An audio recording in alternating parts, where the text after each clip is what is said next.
Tanjung Albertian.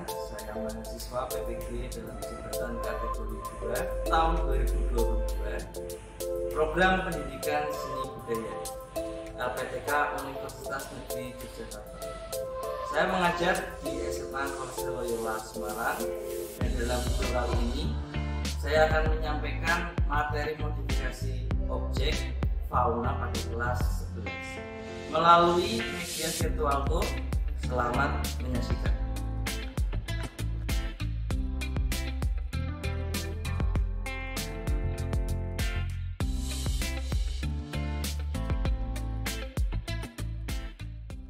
Oke, selamat pagi anak-anak semuanya.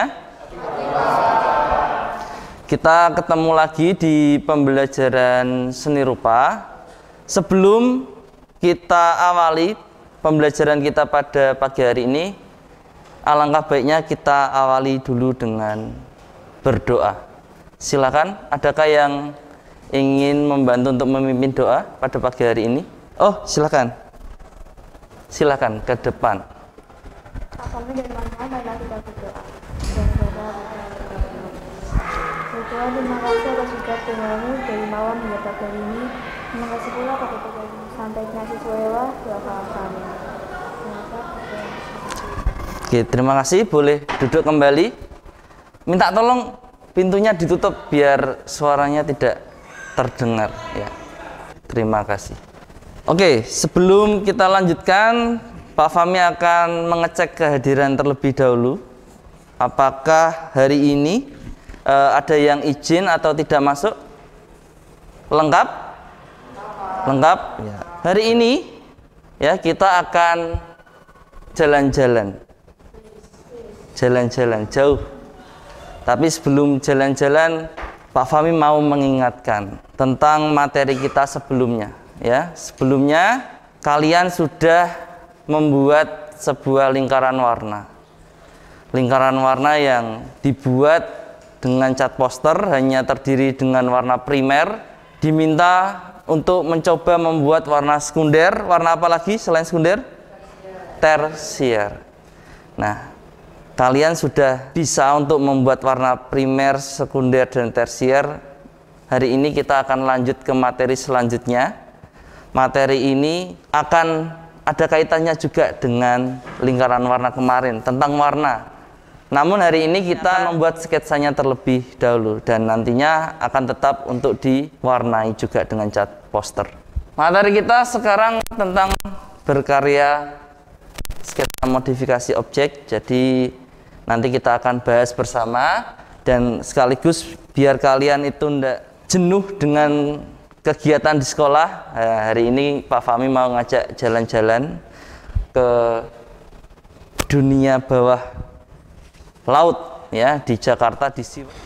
Nah, sebelumnya Pak Fahmi akan menyampaikan tentang tujuan pembelajaran kita. Yang pertama, diharapkan kalian bisa nanti memilih, jadi berkelompok memilih objek yang ada di sana sebagai bahan referensi atau inspirasi dalam membuat karya seni rupa modifikasi objek 2 dimensi. Kemudian mampu untuk mengkreasikan, karena ini tidak hanya meniru, tapi nanti diminta untuk membuat sebuah kreasi tentang modifikasi objek.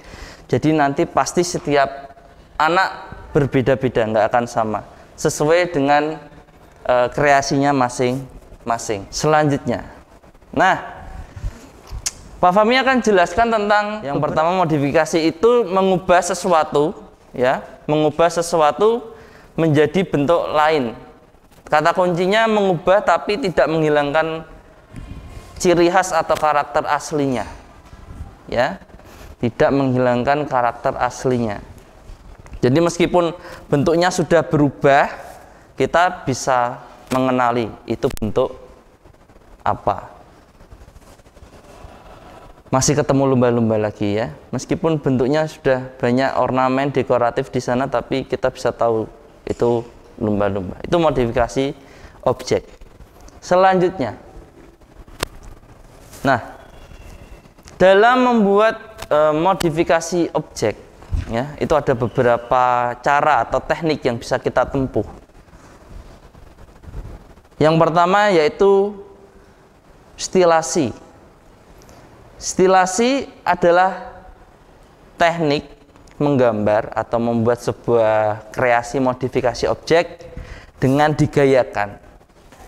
Diambil dari kata dasarnya itu style, gaya ya. Jadi menjadi stilasi atau stilisasi sama. Kemudian ada teknik deformasi. Deformasi ini lebih disederhanakan. Nah, bisa dilihat ya perbedaannya antara itu apa? Bentuk apa? Gambar apa? Kuda laut. Yang kecil-kecil itu kan nampak realis, yang ini lebih minimalis, lebih sederhana. Yaitu distorsi. Distorsi itu dibuat sangat-sangat berbeda dari bentuk aslinya. Kalau minimalis kan berbeda tapi bentuknya itu cenderung sederhana, simple. Tapi kalau distorsi bentuknya bisa sangat jauh dari bentuk aslinya tapi tetap kita bisa paham itu apa. Sampai sini dulu, apakah ada pertanyaan? Silakan. Boleh. Perbedaan tiga teknik. Oke. Dari yang dijelaskan tadi ya. Ada yang mau bantu jawab di bagian ini? Kalau dijelaskan lebih dibedakan. Kalau yang informasi itu bentuknya lebih minimalis. Kalau yang distorsi itu mudah dalam beberapa bentuk. Oke. Bagus. Hampir tepat. Malah sudah tepat. Cuma Pak Fahmi akan melengkapi ya. Kalau yang stilasi, kata kuncinya itu digayakan. Ya, sangat sederhana untuk diingat-ingat, digayakan. Kalau deformasi disederhanakan, kebalikannya. Kalau distorsi mengubah, ya, jadi digayakan, sederhanakan dan dirubah. Itu tiga hal yang berbeda. Kalau mengubah itu ya menjadi bentuk lain, tapi tetap kita bisa tahu itu apa. Yang penting kata dasarnya modifikasi tadi kan mengubah sesuatu tanpa menghilangkan karakter aslinya. Bisa diamati terlebih dahulu, ya, kira-kira itu bentuk apa. Kayaknya sih udah sangat jelas bentuknya ya, hewannya apa. Nah, cuma pasti ada perbedaannya antara gambar nomor 1 dan nomor 2. Coba dari pengamatanmu, apa perbedaan dari dua gambar ini? Ada yang ingin menyampaikan pendapatnya? Silakan. Oh boleh. Lois. Bentuknya lebih realistis, kayak lumba-lumba gitu. Kalau misalnya gambar kedua itu lumba-lumbanya lebih kayak dekorasi gitu, biasa semacam kaca gitu. Oke, kayak mozaik, kaca mozaik ya. Oke. Yang pertama tadi apa? Yang nomor 1? Lebih realis. Yang gambar 2? Lebih dekoratif. Oke, bagus. Jadi terlihat jelas perbedaannya. Adakah yang ingin menambahi atau berpendapat yang lain? Silahkan. Boleh. Ya.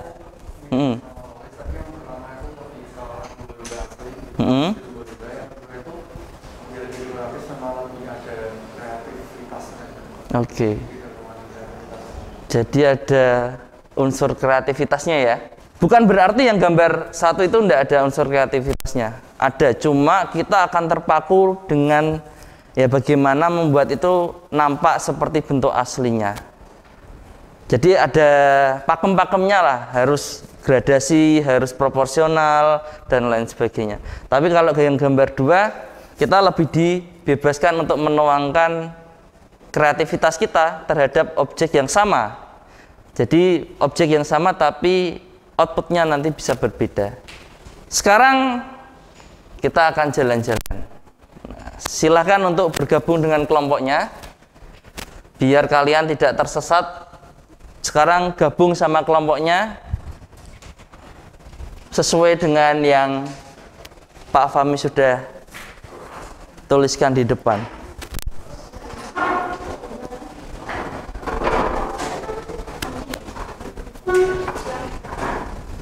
Oke, sudah sama kelompoknya? Sekarang silakan untuk mengeluarkan handphonemu, ya, dan diskusikan juga dengan kelompokmu masing-masing, ya, tentang objek apa yang akan kalian pilih nanti di SeaWorld. Setiap orang membuat karyanya sendiri, namun temanya bisa sama. Seumpama di situ ada beberapa tangki atau akuarium, nanti bisa memilih sendiri, ya. Nah, ini silakan untuk mengunjungi. Linknya sudah Pak Fahmi share di Google Classroom. Tugasnya juga sudah ada di sana. Nah, nanti kurang lebih seperti ini.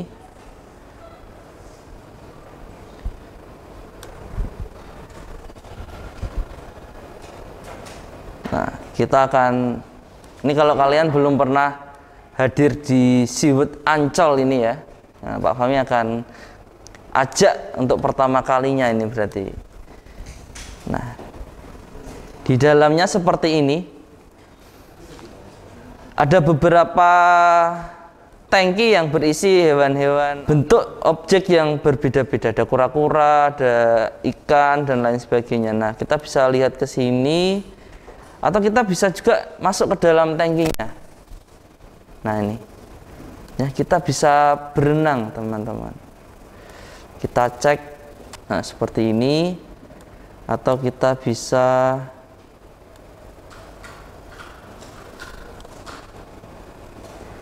kita cek ke tangki yang lain. Nah, sini, ya.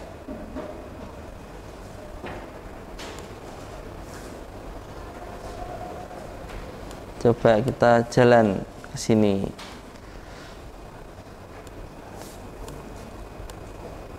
Mana nih? Nah, ini.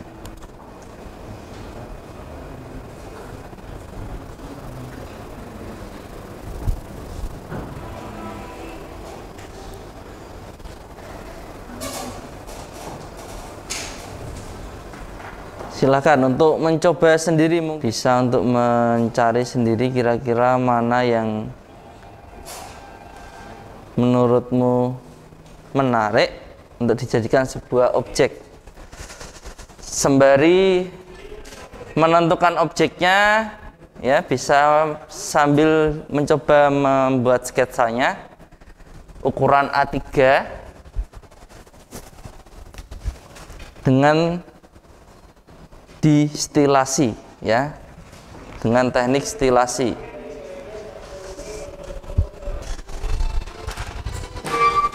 Ya, silakan sambil membuka virtual tournya. Nah, coba sambil melihat dulu, muter-muter dulu, ya.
Objek apa itu? Bintang laut. Patrick. Diberi ornamen-ornamen, ya. Ya, kasih motif-motif biar tidak terlalu sepi. Cari inspirasi dari motif-motif batik juga bisa dimasukkan. Yang penting masih nyambung sama temanya. Buat garisnya jangan langsung tebel, tipis-tipis dulu saja. Pegang pensilnya, ya. Kalau buat sketsa dibiasakan pegang pensil itu ada di tengah atau cenderung ke atas. Tujuannya agar garis yang dihasilkan itu bisa tipis. Selain itu jangkauanmu bisa lebih leluasa, fleksibel. Kalau megang pensilnya di bawah itu cenderung garisnya tebel, terus pendek-pendek jangkauannya. Jadi kalau megang pensil buat sketsa itu cenderung di tengah atau di atas, karena sketsa itu kan harus cepat. Jadi menuangkan ide awal itu dari pikiran ke kertas gambar sketsa itu harus cepat biar nggak kehilangan momen. Penghapusnya di skip dulu, jangan dibiasakan selalu menghapus garis yang salah. Terkadang garis yang salah itu bisa membantu kita untuk menuju jalan yang benar. Kalau salah dihapus, kita cenderung bisa mengulangi kesalahan yang sama. Garisnya tipis-tipis, ya.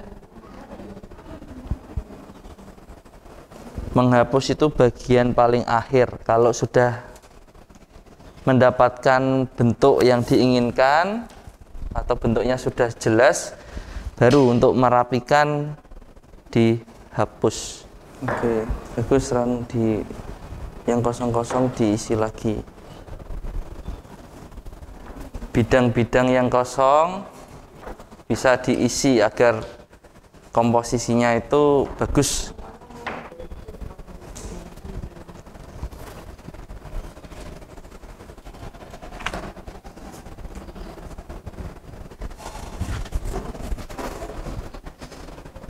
Backgroundnya juga, backgroundnya diisi biar enggak terlalu kosong, meskipun tidak harus penuh. Ya bagus, ornamennya penuh, backgroundnya bisa ditambahi. Gelembung-gelembung air itu ya bisa menjadi dekorasi juga.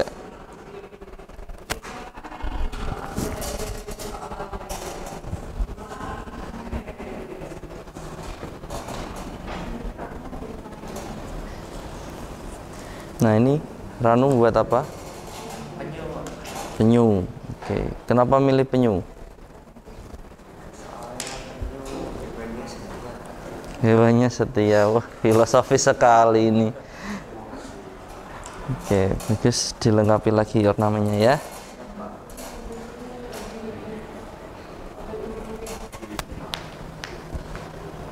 Oke, objek apa yang dipilih?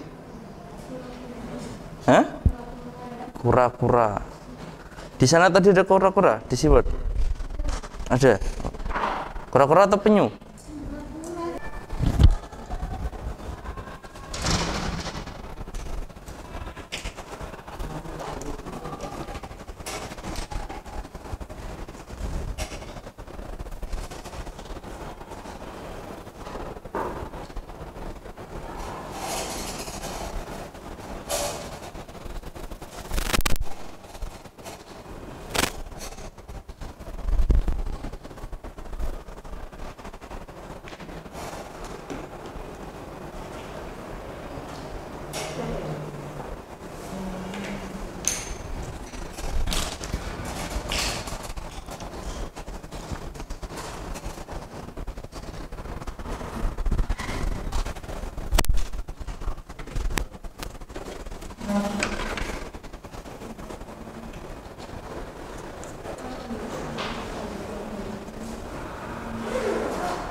Oke, sepertinya sudah ada beberapa yang sudah selesai.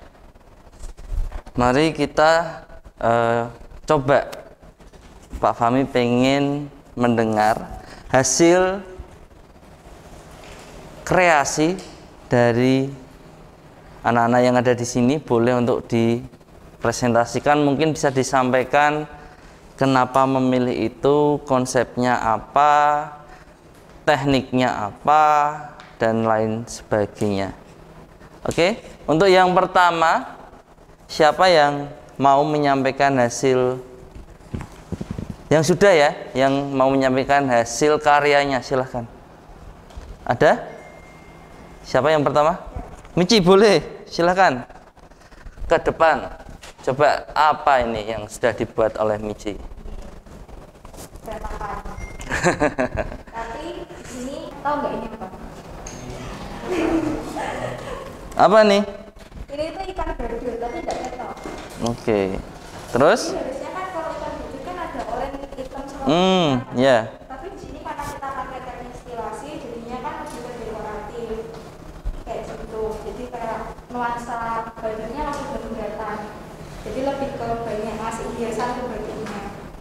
Terus ini ada backgroundnya, ada anemonya, ada gelembung-gelembungnya, ada wave-nya juga, sama ada kepitingnya. Oke. Dari Pak Fahmi ini sudah bagus ya. Jadi semua bidang itu terisi.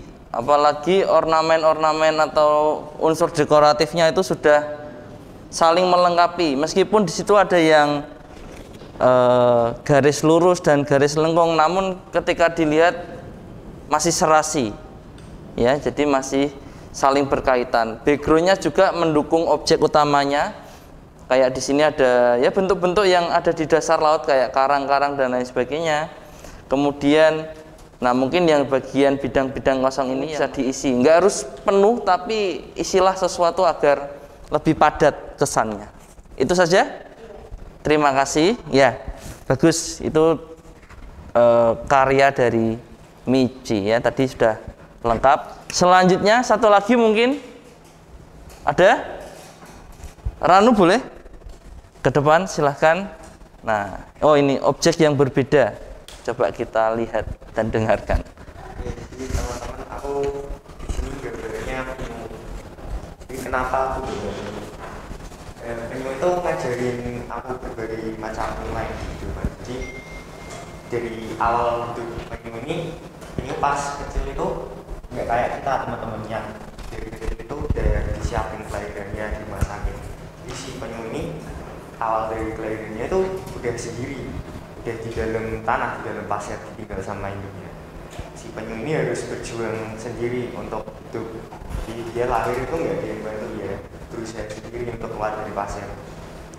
Lalu setelah berhasil keluar dari pasir itu juga langsung dihadapkan dengan berbagai macam masalah. Jadi dari keluar dari pasir ke laut itu nggak gampang teman-teman. Jadi pas penyu kecil itu juga udah ada banyak predator yang mengincar dia, walaupun masih kecil ya sudah dari tantangannya. Lalu pas di laut juga nggak gampang juga karena fisiknya yang masih kecil dan banyak predator yang mengincar ya. Hidupnya itu sejak kecil diberi banyak tekanan tanpa ada yang membantu. Jadi si penyu ini merupakan hewan yang mandiri. Ya walaupun sedikit sedih tapi penyu nggak bisa ngapa-ngapain, jadi penyu cuma bisa kuat. Lalu penyu ini juga hewan yang setia.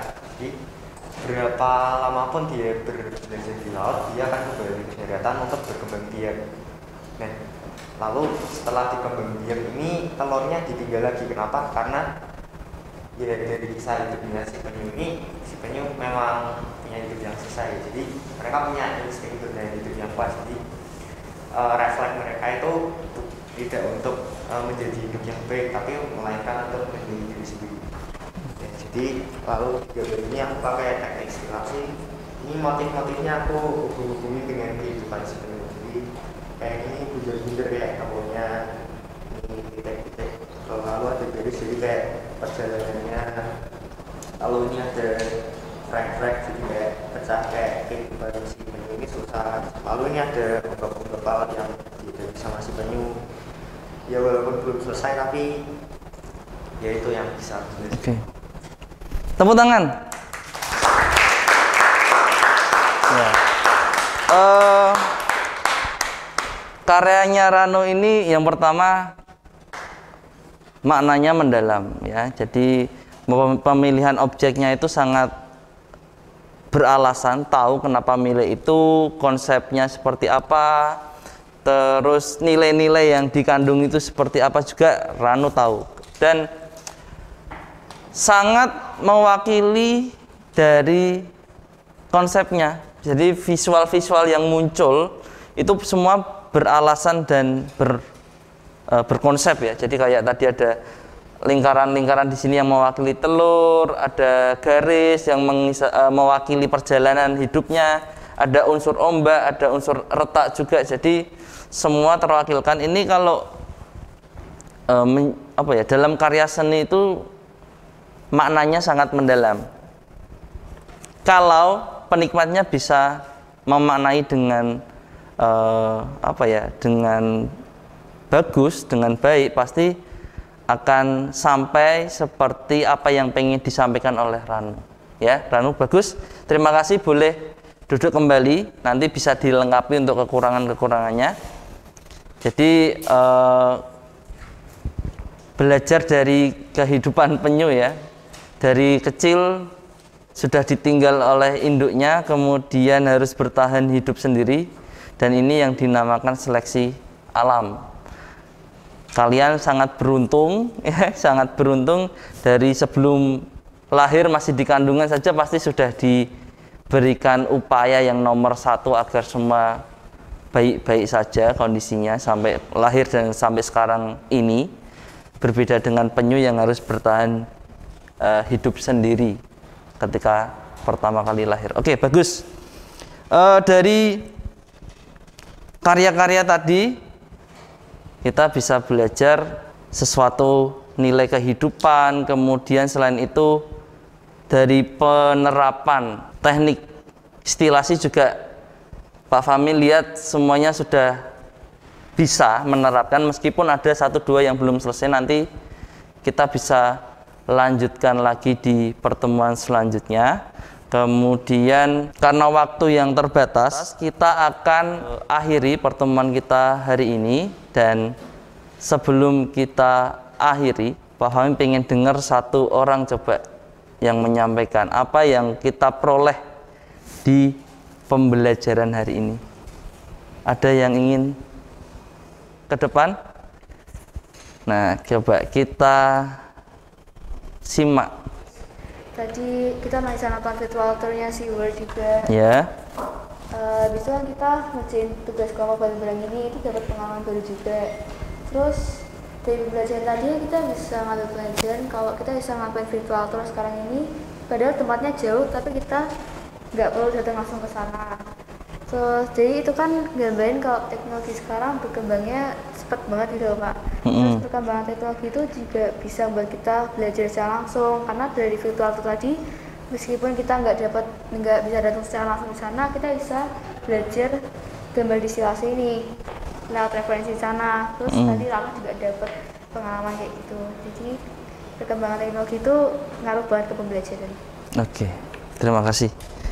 Untuk refleksinya ya, jadi perkembangan teknologi sekarang ini tuh sangat pesat ya. Ada yang bilang itu kalau kita merencanakan sesuatu, kalau mungkin zaman dulu rencana kita di tahun ini masih bisa berguna untuk 5 tahun lagi atau 10 tahun lagi, tapi karena perkembangan teknologi, pesatnya atau banyaknya informasi yang kita bisa peroleh, atau perkembangan apa yang ada di luar sana bisa kita ketahui, rencana kita hari ini dan seminggu lagi mungkin bisa berubah atau sudah tidak relevan lagi. Jadi kita sebagai makhluk yang mempunyai akal, mempunyai pikiran harus bisa beradaptasi secepat mungkin untuk sekarang ini. Ya, bukan menjadi yang paling pintar tapi yang paling bisa beradaptasi, menyesuaikan dengan perkembangan yang ada. Ya, semoga kalian bisa menjadi orang yang sukses, ya. Jadi menjadi orang yang adaptif, tidak hanya pintar saja tapi yang adaptif. Itu pembelajaran kita hari ini. Semoga dari kegiatan kita kalian bisa mendapat insight atau inspirasi untuk kedepannya dengan apapun yang akan kalian lakukan nanti. Untuk pertemuan selanjutnya, karena ini masih berlanjut, pertemuan selanjutnya nanti kita akan lanjutkan. Yang sudah selesai bisa lanjut ke pewarnaan dengan cat poster. Jadi pertemuan selanjutnya bisa membawa peralatan lukisnya, catnya, cat poster, kuas, palet, dan lain sebagainya. Yang belum nanti bisa dilanjutkan di rumah. Oke, apakah ada pertanyaan sebelum kita tutup? Jelas? Kalau jelas, kita tutup pembelajaran hari ini dengan berdoa. Siapa yang boleh ke depan? Teman-teman dan Pak kami, marilah kita berdoa. Dalam nama Bapa dan Putra dan Roh Kudus. Amin. Ya Bapa, kami bersyukur karena pada hari ini kami telah menyelesaikan pelajaran seni budaya. Kami berterima kasih karena Engkau telah memberikan kesempatan pada hari ini sehingga kami dapat belajar dengan baik. Kami berdoa dan berharap agar seluruh pelajaran yang kami terima hari ini dapat berguna bagi masa depan kami. Terima kasih Tuhan Yesus, dalam nama Tuhan Yesus kami berdoa dan bersyukur. Oke, terima kasih. Itu saja yang bisa Pak Fahmi sampaikan untuk hari ini. Kita ketemu lagi di pertemuan selanjutnya. Pak Fahmi akhiri, selamat pagi. Terima kasih, boleh meninggalkan ruangan. Ya.